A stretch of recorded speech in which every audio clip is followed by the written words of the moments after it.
Scientology is one of the most successful religious cults in the world. This is owing much to the promotion of different Hollywood stars and musicians. Different Hollywood stars like Elfman and Kirstie Alley and Tom Cruise and John Travolta, to name only a few, have gone on record promoting Scientology.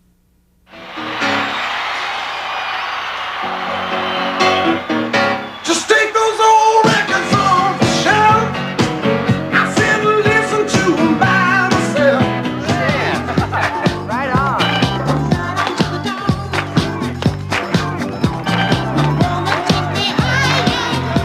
Stars like John Travolta and Kirstie Alley have even taken to the airways in defense of Scientology. But is it possible that what they are defending is yet another Aleister Crowleyan satanic cult? Do you ever think that you might be quite mad? Oh, yes. Scientology has at times come under the scrutiny of the secular news media, but the stark truth has not yet been told. That Scientology is in a way another fruit of the teachings of Satanist Aleister Crowley is barely known. Few people realize that Scientology's founder, L. Ron Hubbard, was yet another disciple of Aleister Crowley's, who referred to Crowley as his good friend. A magician.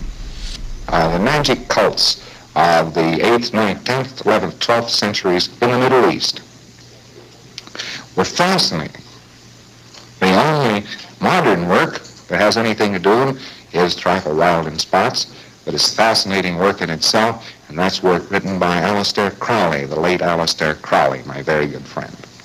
And he did himself a splendid piece of aesthetics built around those magic cults. It's a very interesting reading to get a hold of a copy of the book, quite rare, but it can be obtained, The Master Therion, Therion, The Master Therion by Aleister Crowley.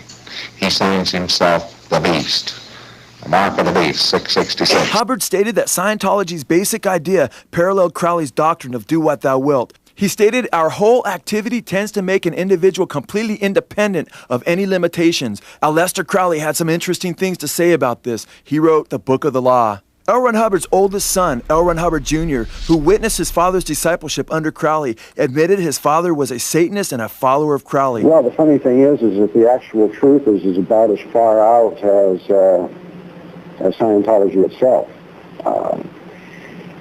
Really, the basis of Scientology, which is rather hidden and covered over, is the occult, the deep involvement with satanic powers. And we felt that he was deeply involved with a British black magician called Aleister Crowley, and through putting himself in deep hypnotic trances and the use of drugs on himself, he wanted to become the most powerful being in the world. L. Ron Jr. stated that, like Leary, L. Ron Sr. felt that he was helping to complete Crowley's mission.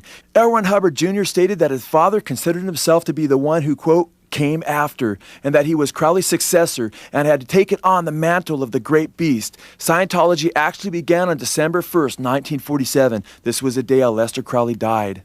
It appears that Hubbard believed that Scientology would be instrumental in building Antichrist's kingdom and seeking to destroy Christ at his coming. In a document alleged by many former Scientologists to be written to OT8s, the highest level of Scientology, Hubbard declared, quote, my mission could be said to fulfill the biblical promise represented by the brief Antichrist period. During this period, there is a fleeting opportunity for the whole scenario to be effectively derailed, which would make it impossible for the mass Maccabean landing or second coming to take place. The second coming is designed, among other things, to trigger a rapid series of destructive events. L. Ron Hubbard was close to Jack Parsons, who was a rocket scientist and co-founder of the Jet Propulsion Laboratory. Parsons and Hubbard worked together to produce a moonchild through Crowley's sex magic, which they hoped to be the Antichrist. Before Parsons was killed in an explosion in his laboratory, he wrote a book called The Book of the Antichrist. In this book, he called for the destruction of, quote, the black brotherhood called Christianity. And he stated that the Antichrist would bring all men to the law of the beast, 666, and in his law I shall conquer the world. Aleister Crowley was a deceiver who lied to his followers by promising them freedom and all the while bringing them into satanic slavery. While Crowley claimed that his followers would be free through the practice of do what thou wilt, they were actually brought into satanic bondage, the worst kind of slavery and non-freedom in existence. Notice how Crowley's doctrine of thelema, or will, was really a subtle way of enslaving his followers to Satan. Crowley taught, quote, they must accept the book of the law as the word and the letter of truth and the sole rule of life. They must acknowledge the authority of the beast, 666, and of the scarlet woman, as in the book it is defined. He said they must accept their will as constituting the will of the whole order. Whatever happened to do what thou wilt, right? He stated they must accept the crown and conquering child as the Lord of the eon and exert themselves to establish his reign upon the earth. In the end, Aleister Crowley was totally deceived. He died hopelessly addicted to heroin and enslaved to Satan. Witnesses declared that his last words before his death were, quote, I am perplexed and, quote, sometimes I hate myself. Crowley himself had been totally deceived by Satan as he was led to believe that he himself would be the Antichrist. And now he was on the verge of death, not having realized his twisted dream. He was said to be very depressed before his death and extraordinarily fearful.